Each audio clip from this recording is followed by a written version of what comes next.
It's Friday, and I don't know about you, but it's sunny here. So hopefully you all are having a good fall too.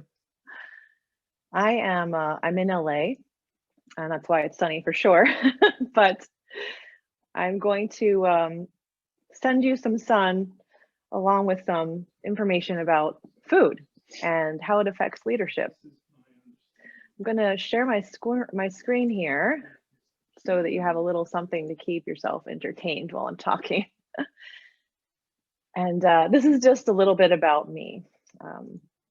As I thank you for introducing me. I'm Luci Gabel, and I help people develop the critical skill sets necessary to be an excellent leader in today's world. I recently published a book. It's just been released around the world this October. It's called Eat to Lead. And it comes from my 20+ years of experience in education and leadership, as well as physiology and nutrition. At this point, I've worked with hundreds of people to help them become high performers in their life and career through smart leadership choices, but also smart choices for their health. And this book addresses how you can help yourself have an extraordinary life and career and be the superhero you want to be through intelligent nutrition choices. And I wrote Eat to Lead because I saw a strong need for it based on my own experiences and what I observed in peers and clients regarding how diet affected their lives. Many people are struggling with food choices right now. And add to that the pandemic and the holiday season, statistics are showing we're not getting any better with our food choices. And I know this book can help. We actually need to look at food in a bit of a different light.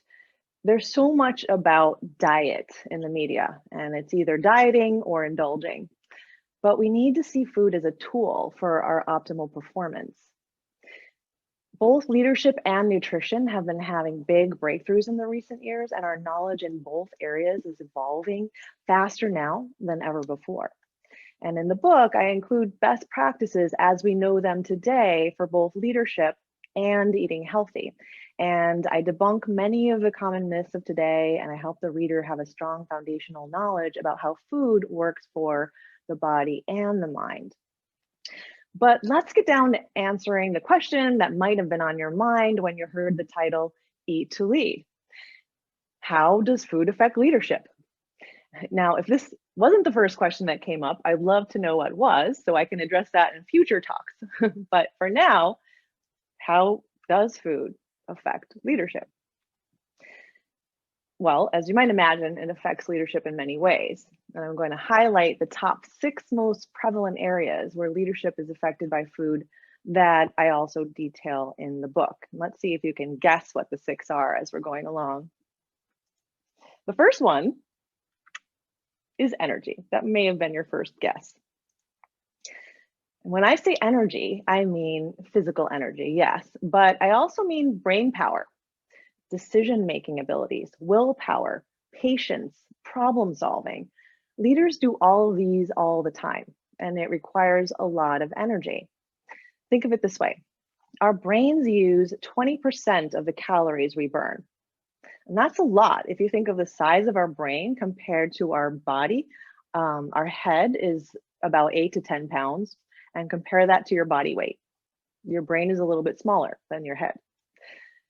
So you can see what I'm speaking about here. It does use proportionally large number of calories when you think about it. And the most energy demanding activities of your brain are 5 things: decision making, memorizing, processing information, recalling information, and inhibiting, which is also known as willpower. And these are basically the activities your brain is performing all day if you're a leader of any kind. So when I say leader, I'm talking, of course, about in the office, but also at home or anywhere else in life. I'm sure many of you can think about places that you have to lead or want to lead. And you're using all of these brain activities when you do. And we wouldn't think of asking our bodies to exercise in the gym intensely all day without a break, at least a little rest and some food. But we think it's okay to ask our brains to work hard all day without rest and food. Research shows that's not the way to get the most out of our brains. So if we want to be high performing leaders and making decisions and problem solving and being creative all day, we need to have consistent normal levels of blood glucose all day. And that only happens if we eat regularly and we eat the right foods at the right times in optimal combinations. And so I'll elaborate on that as we go along. But has anyone here ever been affected by low blood sugar? What are your symptoms? I'm wondering. Thank you. Yes. And if you can type them into the chat, maybe I can just get an understanding what you have experienced. Everyone experiences low blood sugar differently.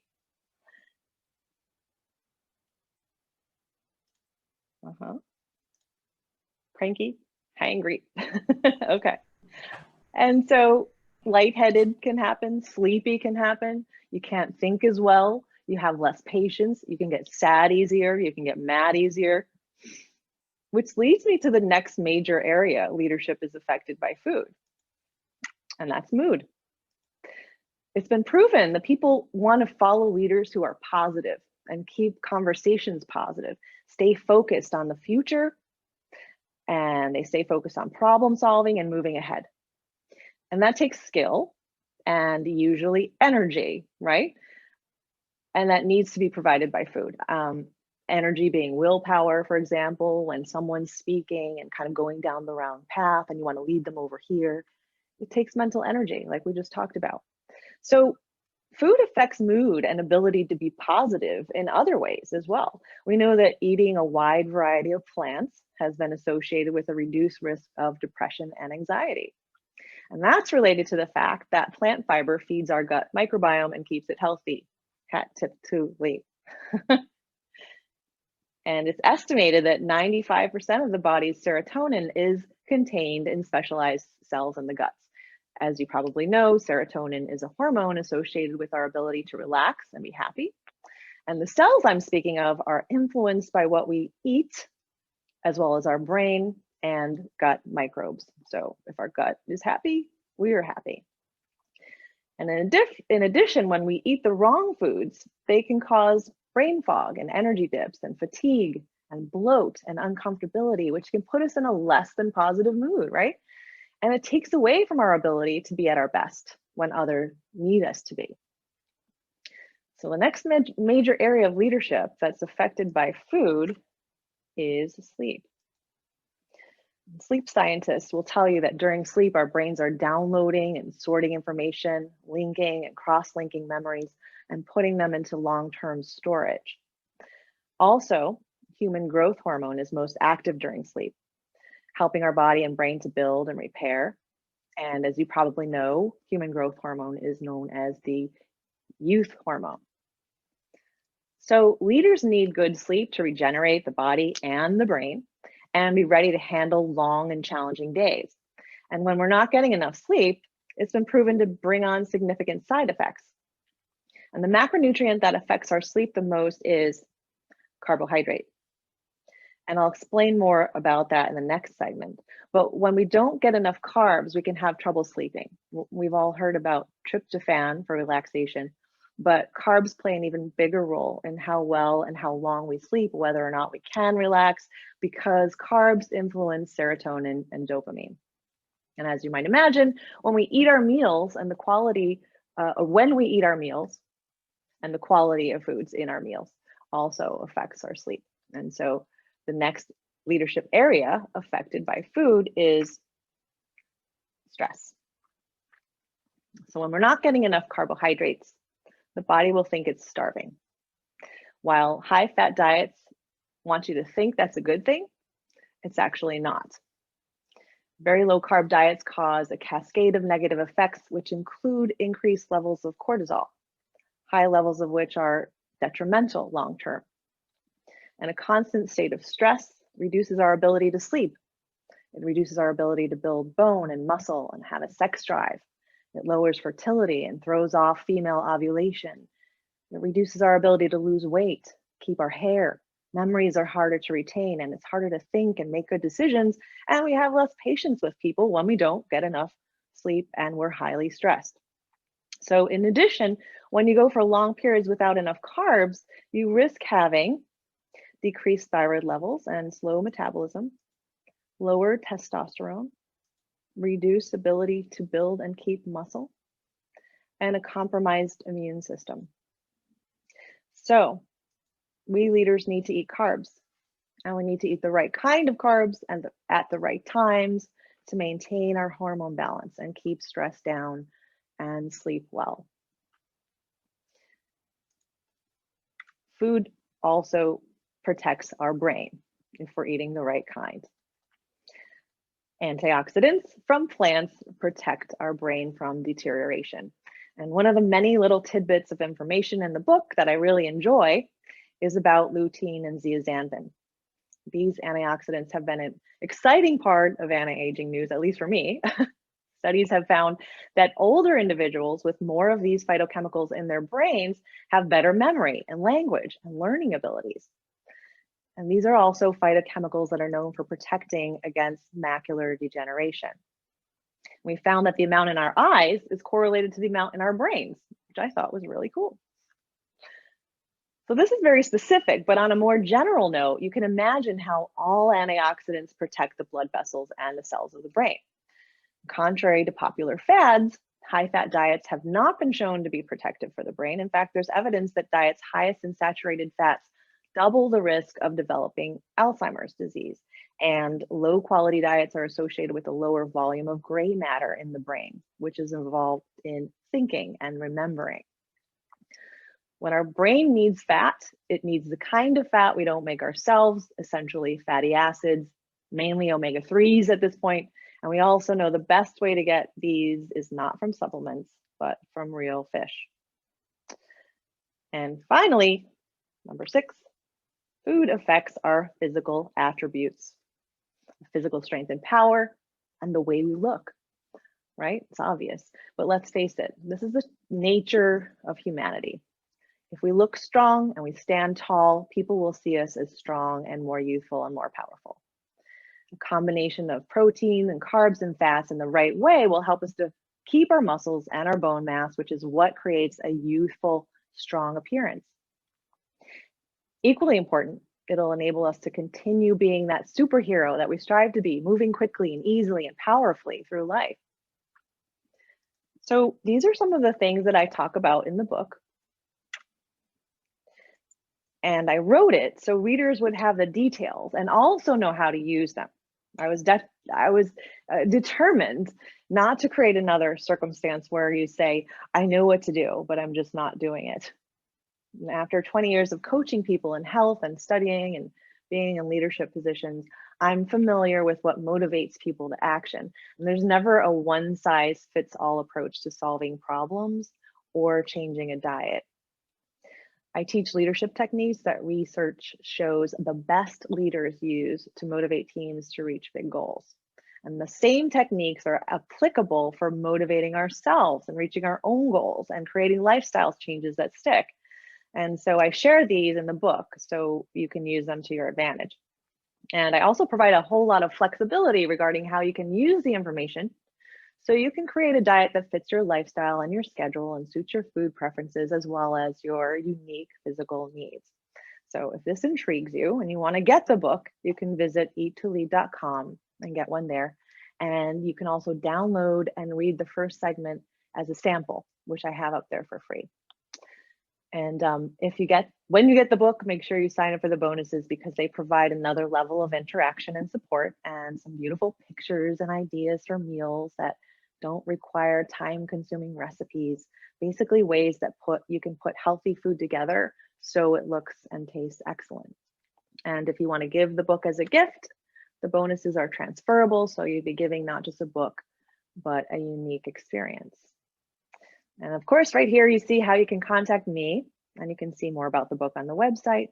And I know we have some space for questions. We can do that now, or we can do that after the mindfulness segment. That was fabulous. Thank you very much. I have to say that I agree with everything that you said. So well done. And I love the shout out for the gut microbiome. There are a couple of questions here, which actually are kind of related. So I'll just let you hear both of them first, and then you can handle them how you want. The first one is, in your opinion, what are the right types of carbs? And then the other one is, what do you say to someone who has improved health from the ketogenic diet, e.g. reduced inflammation, mental alertness, better sleep, managed glucose levels? And I will let you know that I already pointed out that the keto diet is a very powerful tool that is really designed to be used for more of a short term rather than a long term basis. So that may be something you want to discuss as well.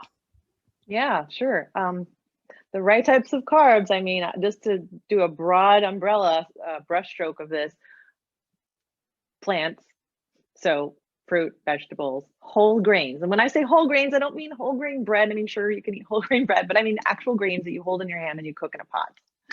And those are the best kind of carbs, and they have fiber, as you know, and they also digest slower, and they feed your blood sugar slowly and long term. So that one meal lasts a long time. And then, yes, what do I say to someone who has improved health from ketogenic diet? I totally agree with you, Lei. And a large part of that is because people are eating less. When we eat less, and there's some really great studies on the ketogenic diet versus low fat diets, and it ends up being that these diets, what they do is they create lower calories, and we lose weight that way, because that is truly how we lose weight. No matter how you look at it, that's what ends up happening. So losing weight helps to reduce inflammation and reduce, well, it increases mental alertness and helps you to sleep better, etc., when you're not over ingesting calories. Also, ketogenic diet, what do? They increase the amount of vegetables that you eat. And most people aren't eating enough vegetables, and fruit, of course, too. Fruit has equally important nutrients and different nutrients than vegetables. So we actually should be eating a whole bunch of that. It should be at least 50% of our diet, right? So those are the pros of the ketogenic diet. And any other questions? Yes, there's one, they're sort of asking what a short-term keto diet is. Is that when you hit your health goals, or when exactly should you go back to, and they're saying, should you go back to a standard American diet? And I would say you never go back to a standard American diet, but I'll let you answer that. And then after that, we have one question from Sheila that she's actually going to say out loud. Okay. Yeah. I don't know about how do I say this? I don't specialize in the keto diet because I specialize in what I recommend, which is eating regularly and eating mostly plants in their most natural state. And when we do eat protein, it's the healthiest kinds of protein. And I recommend that. And I believe that if you know how food works in your body and affects your brain, which is what I talk about in the book, then you can make decisions without a diet. That's really our goal, right? Not to be on a diet. So when you go to Italy, you can have some pasta, but you know how to have it right. You can have some pizza, but you know how to have it in the right way, and it won't affect you so awfully. Like if you haven't been eating certain things for a while, your body's not going to be used to it, which is how we can create more problems by not eating stuff. by totally eliminating whole food groups, we actually create more problems too. So I believe you should eat everything in as healthy of a manner as you can, and as many different varieties as possible. Yeah, great point. And I guess the other question I'm going to address, this came from Dahlia, who is a graduate of our program, so I feel like I have to answer her question. Short term, I would say probably 6 months, maybe up to a year. I would consider that to be short term. Beyond that, I really worry about your gut microbiome kind of starving, right? What Luci's saying about not getting the fiber in your diet. It's possible, but it's really difficult to do, so most people aren't actually doing it. So next up, Sheila, if you want to go ahead and unmute yourself and ask your question. Yes, my question is, and I really enjoyed your presentation, so thank you very much for that. My question is, I've heard several, for years, presentations on what to eat, how to eat. My refrigerator looks almost like a mom's organic market, but I have a mental situation, and nobody talks about the mental of really keeping on track with these kinds of things. I go to sleep thinking about what I'm going to eat. I wake up thinking about what I'm going to eat. And then during the day. And then of course, when you don't eat the right thing, which usually I don't, there's a mix of wrong and right, then I feel guilty the rest of the time. And this is just as a cycle that goes on and on and on. So I'm wondering if some of these inabilities to stay on track have to do with childhood, because, when I was young, we ate, that was like, as an African American, we did have access to food, and it was eat everything on your plate. We couldn't get up from the table until we ate everything on our plate. And so food was kind of the comfort, and it was also something that we did on a regular basis and were penalized. Not beat or anything, but it was a thing that was expected to eat everything. Now, of course, I have a very wide range of food that I like to eat now, vegetables and all of that, because we just had to eat everything. But now I'm finding that some of this effect, and I don't even know if it's that, I don't know if it's everyday stress, I don't know. But no one talks about the mental effect of being able to stay on these tracks. Even if you're supposed to eat this and supposed to eat that, how do you stay on a track? Hello, Thank you all you. hear me? Okay. Someone else is coming in? Someone else trying to speak? Okay. All right. So. Uh-oh. I think that Lucy was just going to try and answer that weird. quickly. But Janet, we can hear you. Yes, I'll answer this real quickly. Sure. I do actually address that in the book. And I address it in the first chapter, which you can download actually for free.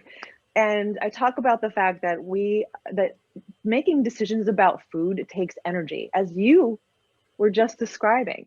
And we have to think about it, and we have to make decisions, but we also have to remember and bring up, recall things that we did before, and how did that feel, and does it fit what we're doing right now, etc. It really requires a lot of brain energy, and we only have so much every day, just like we have just so much of body energy every day. So we want to kind of put that aside and not have to think about it so much. And the best way to do that is to create some systems.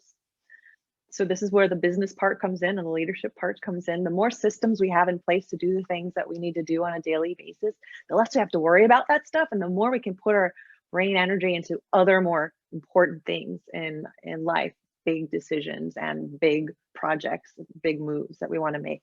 So if you have a system, you can start very small, just like, what am I going to eat for breakfast every day? And it doesn't have to make it boring. I know I thought this way too. Like, that's going to be so boring if I eat the same stuff all the time.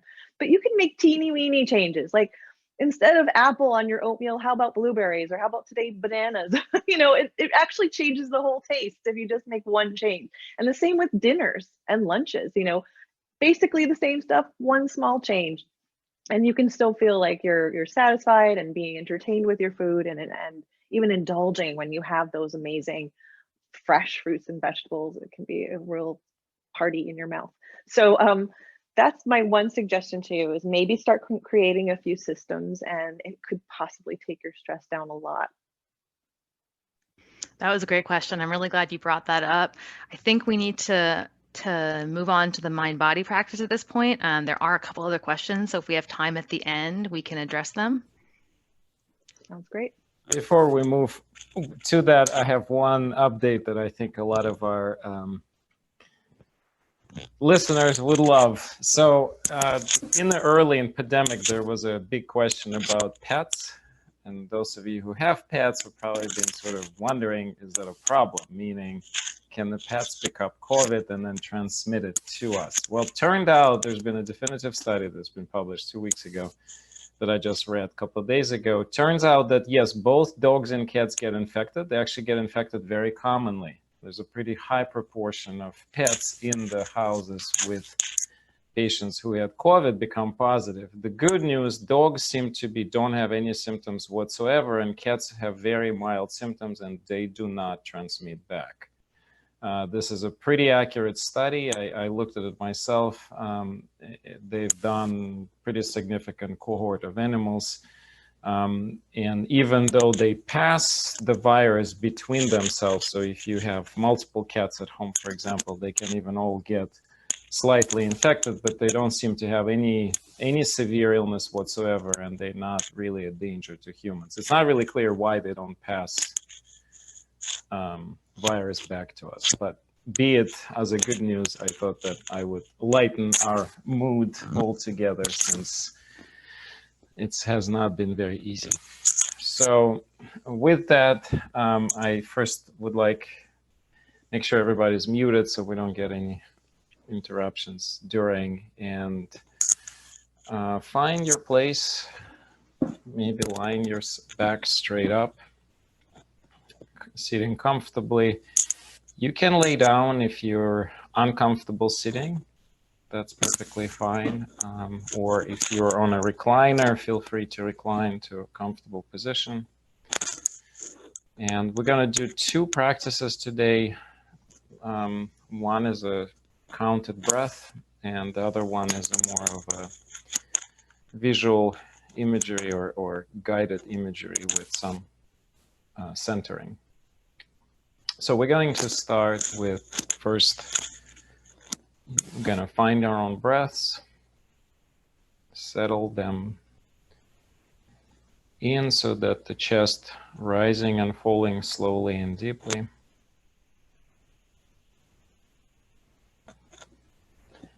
Each breath that you bring in allows you to relax just a little bit more. And before we start the practice, see if you can check your body real briefly. See if there's any spot that is tender or uncomfortable. And just try to readjust it in the chair or wherever you are, and see if you can make it more in line with the rest of the body, more comfortable.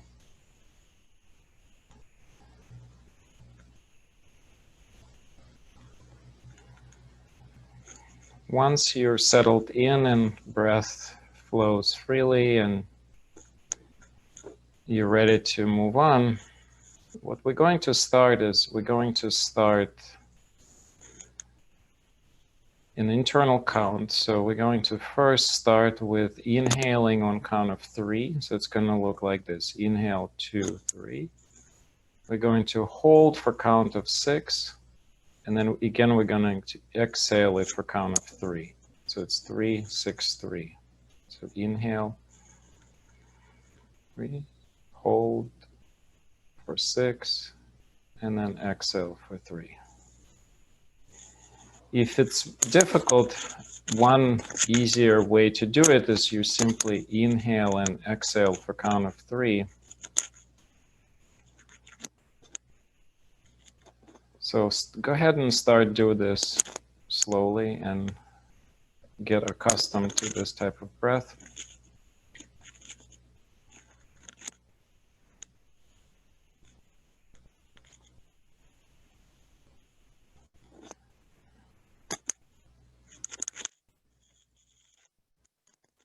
The idea of this practice is we're going to slowly deepen the breath. We're going to slow it down. So the next steps, we're going to move to 4, 8, and 4, and then 5, 10, 5, and 6, 12, 6.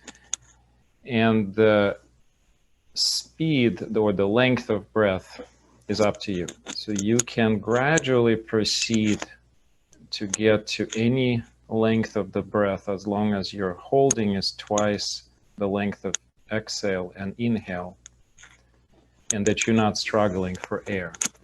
If you're struggling at the beginning, my suggestion is just do a same length inhale and exhale without holding. And then you can try to grow the length of the inhale and exhale from 3 to 4 to 5, etc.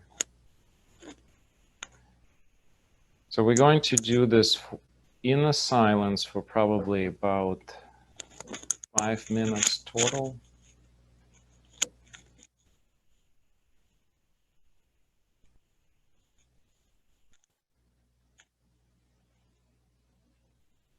And if at any moment you feel you're reaching your goal, that you reached a length you're comfortable at, Just continue.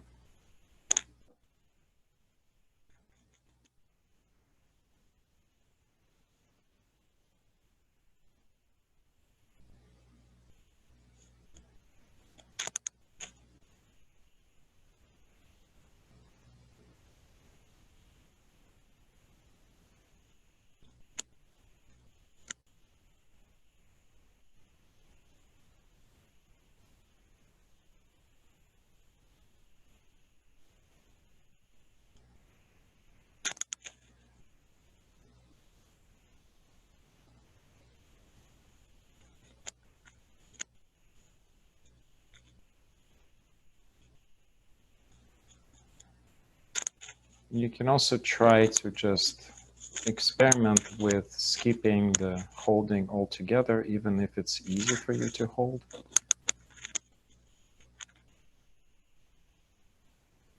So some of the intent of this practice is to learn your limit as to how comfortably and how long comfortably you can go,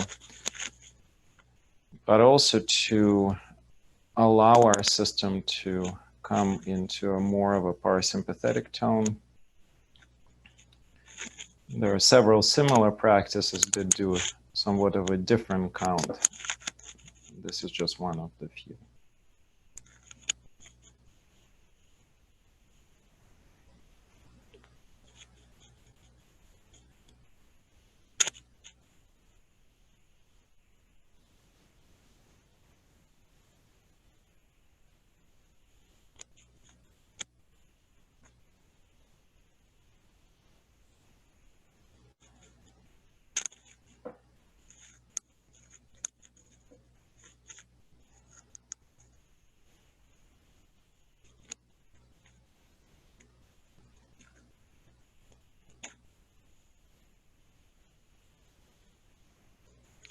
We'll take maybe another minute to do this practice before shifting to the next.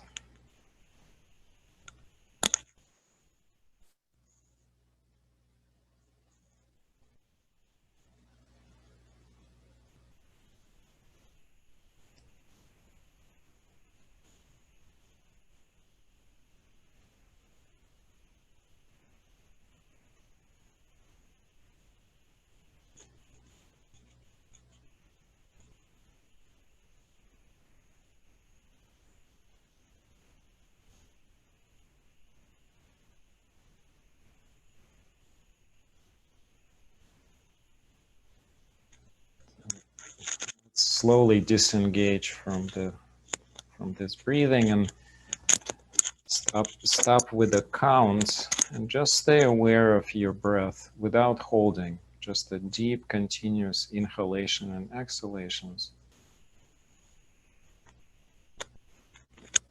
And I invite us all to attune or to tune in into the middle of our chest.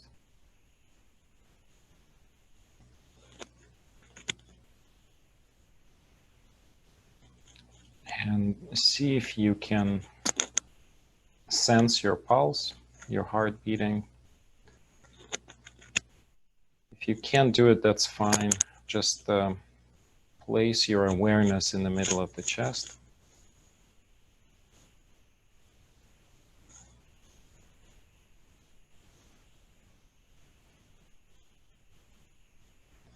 And stay aware of how your emotions are at the moment. So without disconnecting from the breath, just tune into what your heart feels. Are you comfortable? Is there any sadness? Is there any anxiety or restlessness? Maybe there's just a deep sense of kindness or a relaxed state of happy and comfortable, whatever it is.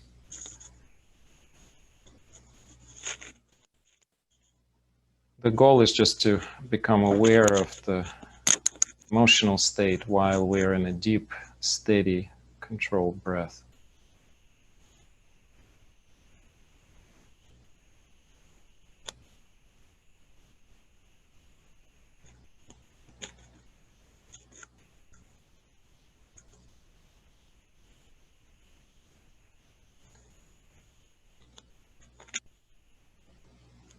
Now, imagine yourself standing in your favorite natural location. If nothing comes right to your mind, you can imagine yourself standing somewhere where it's a fully imaginable place. It may not exist in nature, but it's your place that you're thinking about.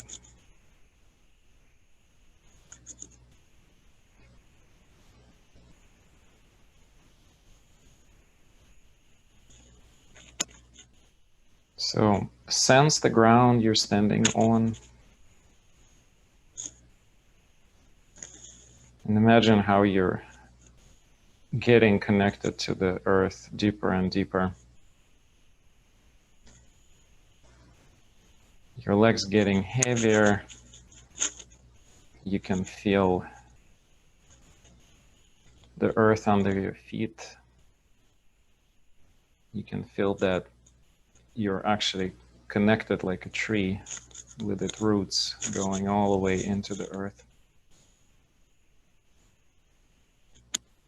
That you're completely grounded, not just physically, but much more, much deeper than that.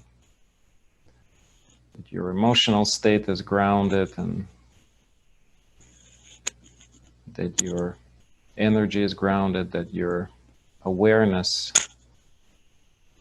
comes through the earth into your chest, into your heart.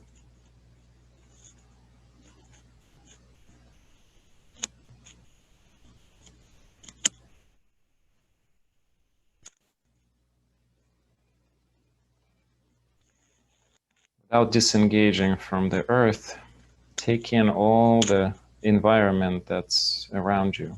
Just sense it. Allow for anything that comes from the environment to be perceived by you.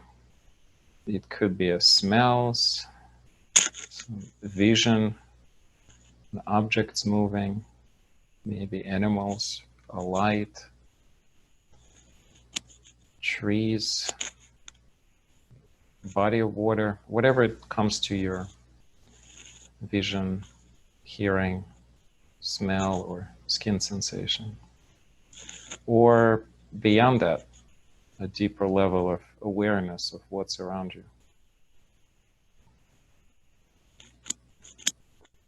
Imagine that you're completely, fully immersed in that present moment, wherever you are.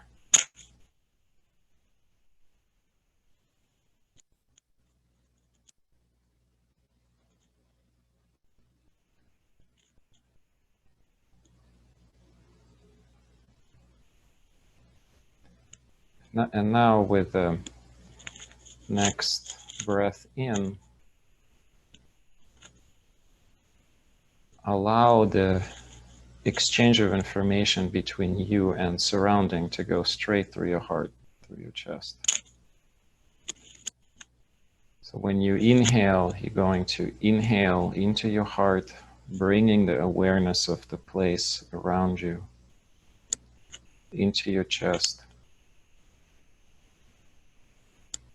And then when you exhale, you exchange what's inside of you all the way to the surrounding area. And just let that breath flow wherever it flows.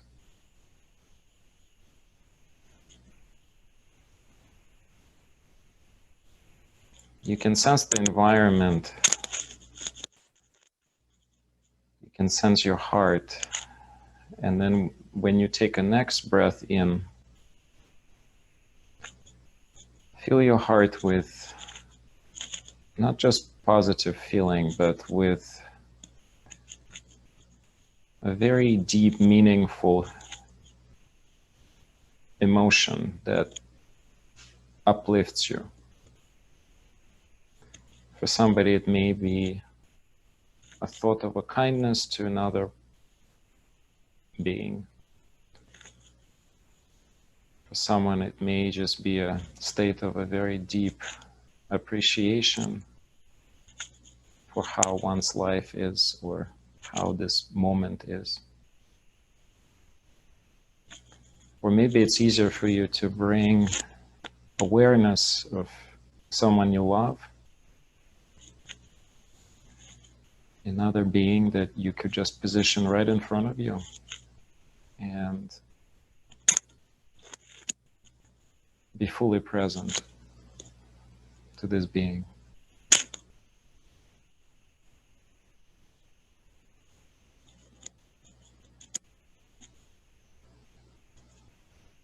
When you exhale, allow this positive feeling that fills your heart resonate back into the environment.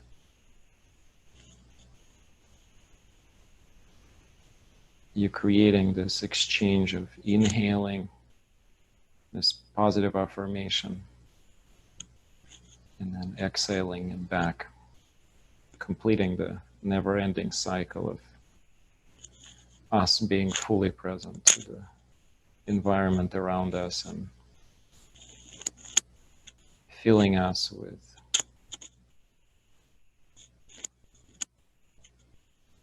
energy to continue.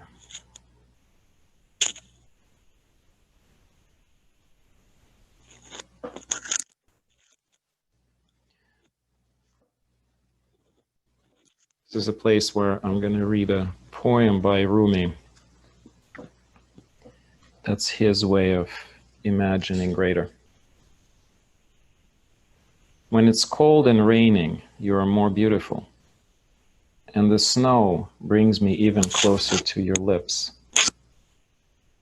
The inner secret, that which was never born, you are that freshness, and I am with you now. I cannot explain the goings and the comings. You enter suddenly, and I am nowhere again inside the majesty.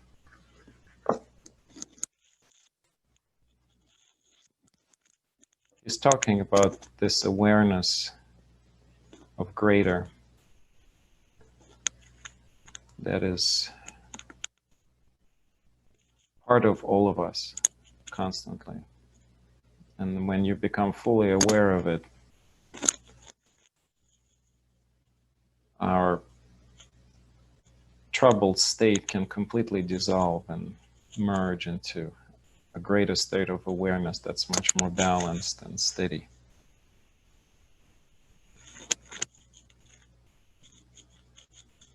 This is a place where we can always go back to. A place where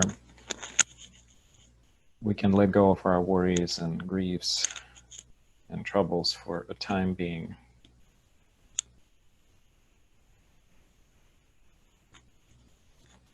We're going to stay in this place a little longer and let the practice keep going. Inhaling and exhaling through the heart.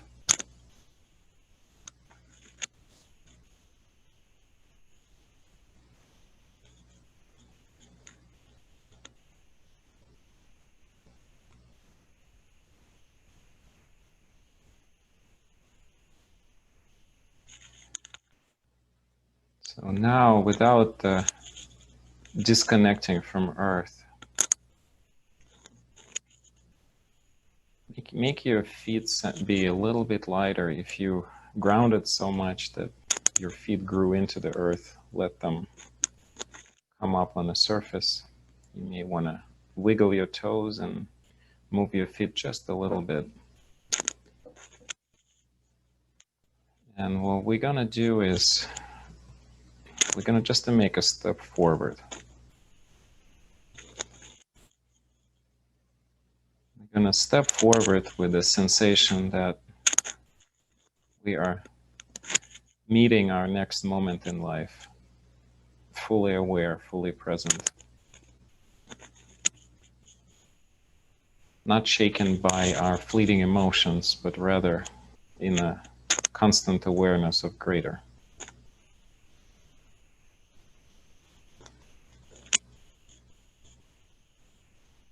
And we're welcoming whatever the next that comes to us with a complete open heart.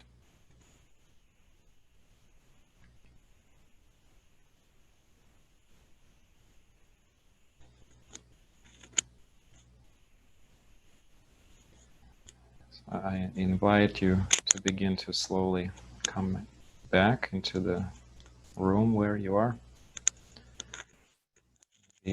Move your feet again and stretch your hands up a little, open your eyes.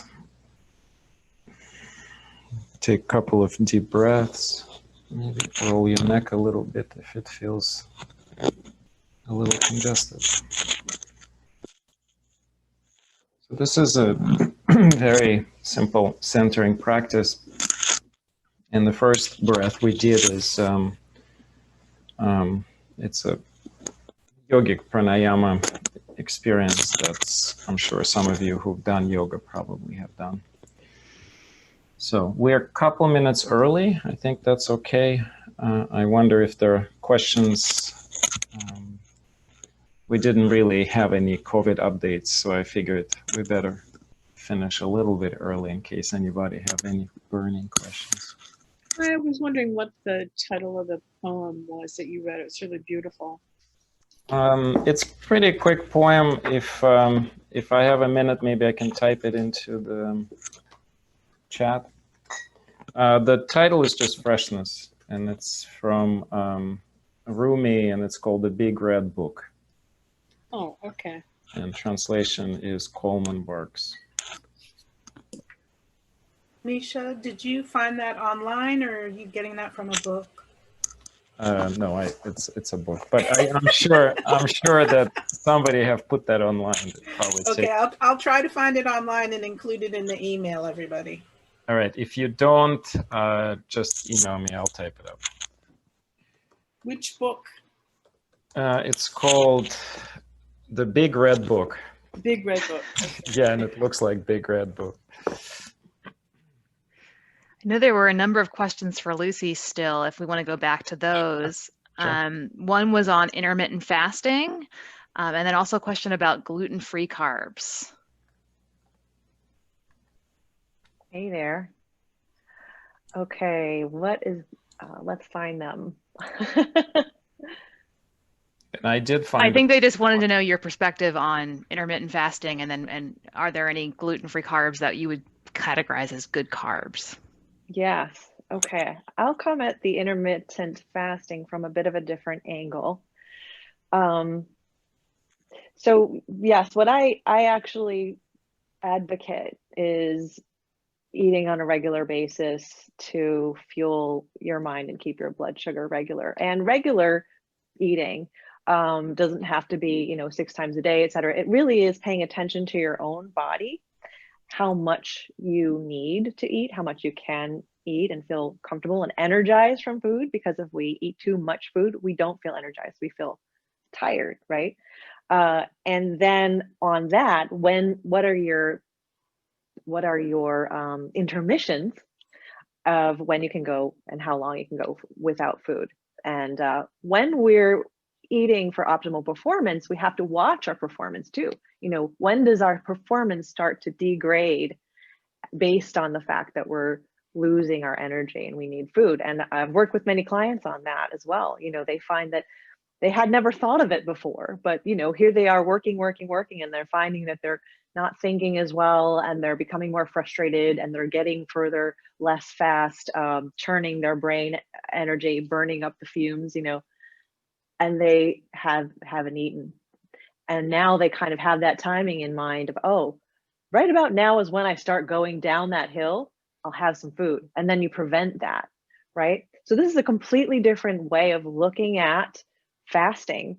and whether or not it's good for you or right for you. And I believe, and I've seen that, it can work for some people. Some people can be perfectly fine on fasting for specific amounts of time, but others can't. And there's all the in between. So you really want to experiment with that. And also, there's some really great recent research showing that our body also has, we have our circadian rhythms for everything. And so we have our circadian rhythm for metabolizing as well. And most of us have higher and better metabolism for carbs in the earlier part of the day and fat in the middle to earlier part of the day. And it goes down as we get closer to when we need to sleep. And that is regulated by melatonin. So we all have our own kind of cycles. And so if you're fasting in the morning per se, and you're not eating at your prime metabolizing time, you're doing yourself a really big disservice. And the morning, by the way, is for everybody also individually. What's your natural sleep cycle? Your morning is when you naturally want to wake up. So for me, it's not going to be 5 a.m. It's going to be like 8 and 9 a.m. And for you, it might be something else. So fasting is one more thing about that, is putting our body into a controlled stress state. And there are many different ways we can do that. One of the ways we also know is eating less calories in general. Another way is exercising. That's also a controlled stress state, which makes our body become more efficient and protective of itself. So some thoughts on that. And then the other question was? Gluten-free carbohydrates. Okay. And what about those? Let's see. Just someone who has to be gluten-free for autoimmune reasons, and they want to see if they can have healthy carbs in their diet. So then go back and get more information. Yeah, that's really just it. I mean, yes, for sure. Because they'd like to sleep well, but they, are limited in their carbohydrate options. Mm-hmm. So gluten we know is in wheat, and we know it's in barley. And is it rye as well? I don't remember. But there are so many other carbs, right? There's so many other grains that we can eat. I know that oatmeal was like maybe it is, maybe it isn't, but basically we found that oatmeal might have gluten if it's processed in a factory. That's also processing gluten. So you can absolutely have gluten-free oatmeal, which funnily enough oatmeal has been like my saving grace complex carbohydrate, because if I hadn't eaten, I already kind of know like how much I need at night for dinner. And I have a sense of if I'm going to wake up at 3 in the morning and not be able to go back to sleep because I hadn't had enough carbs. And if that's the case, I'm going to have a blend of my special kind of milk and oatmeal before I'm done eating. That's almost like a shake. You can put a banana in it too. It helps you to sleep. Potassium is great for relaxation. And it's my saving grace. And it's also something I eat almost every morning because of the soluble carbohydrates, which is really great to help clean our digestive tract. So I think there are a couple of COVID questions. Perfect.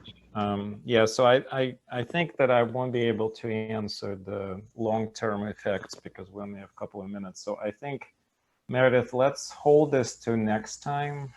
We're slowly having accumulating number of questions we need to keep answering.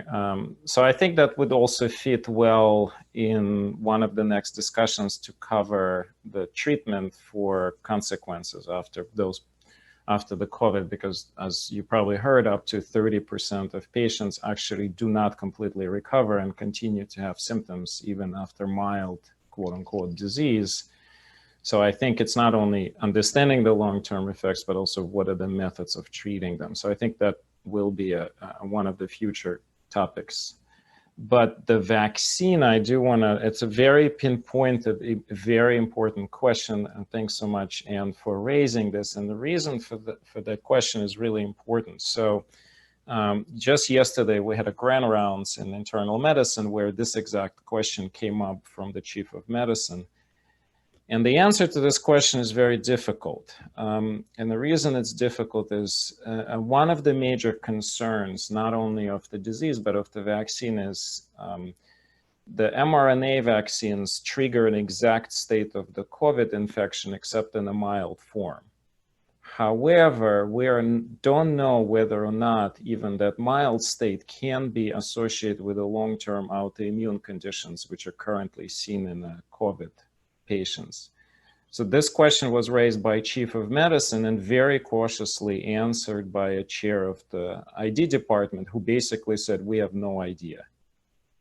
So we should be getting the vaccine, but we're potentially going to see side effects in months and years to come, which right now we just don't know about it.